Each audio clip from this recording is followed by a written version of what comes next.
This will be first in a series of two lectures in which I will discuss organizational culture.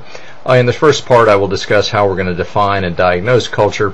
And in the second video presentation, we'll discuss how to influence or to lead culture. First, we want to look at what are called artifacts in an organization when we want to both define and diagnose that culture. Artifacts are things, they're observable physical things, and we'll look at a few here in the next few slides.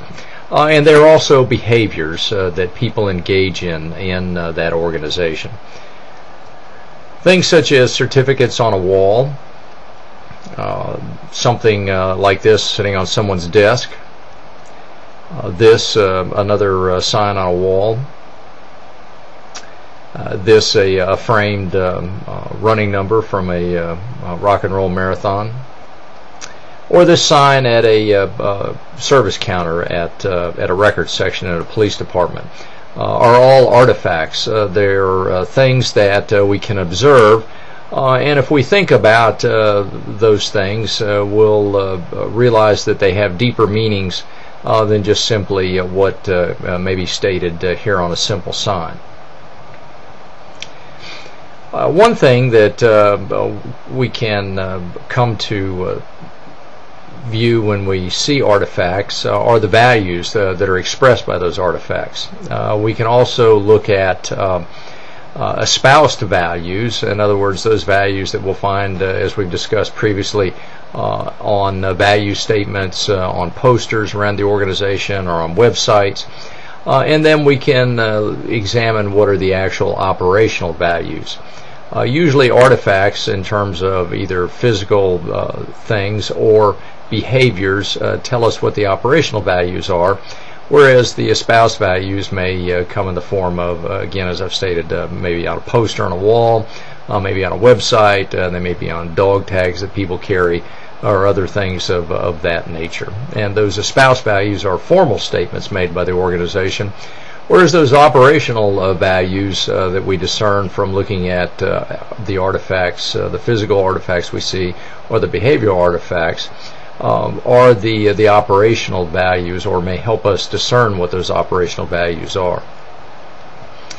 The organization and its culture rest upon certain underlying assumptions. Now, these are assumptions are often not stated beliefs that members of the organization hold about how the organization should operate and how it interfaces with its environment. The first is the relationship to the environment. Next is acceptance of ambiguity and uncertainty. Then there's the nature of time, the organization's view of people, expectations of human activity, and expectations of human relationships. And we'll examine those in more depth.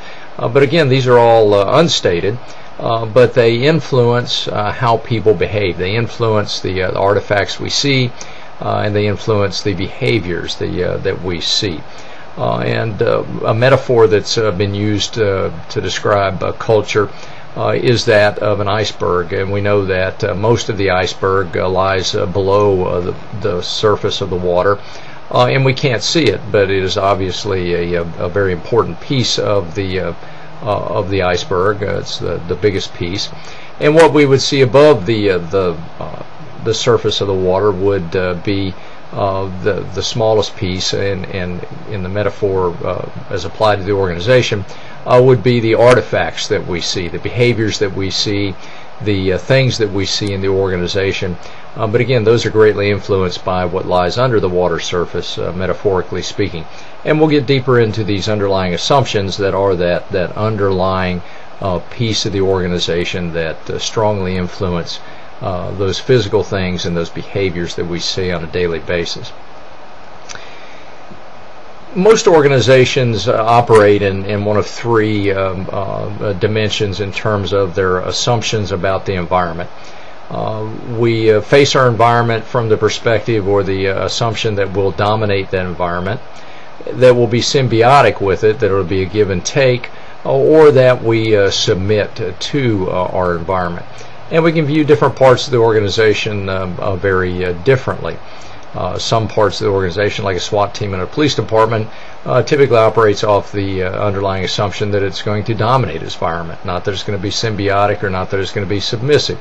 Whereas the hostage negotiating team would more than likely view their relationship with the environment as symbiotic, a give and take principally between them and a hostage taker or a barricaded suspect.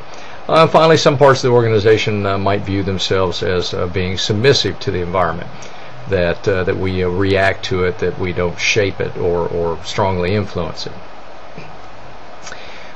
Organizations make assumptions and people operate off assumptions about ambiguity or uncertainty.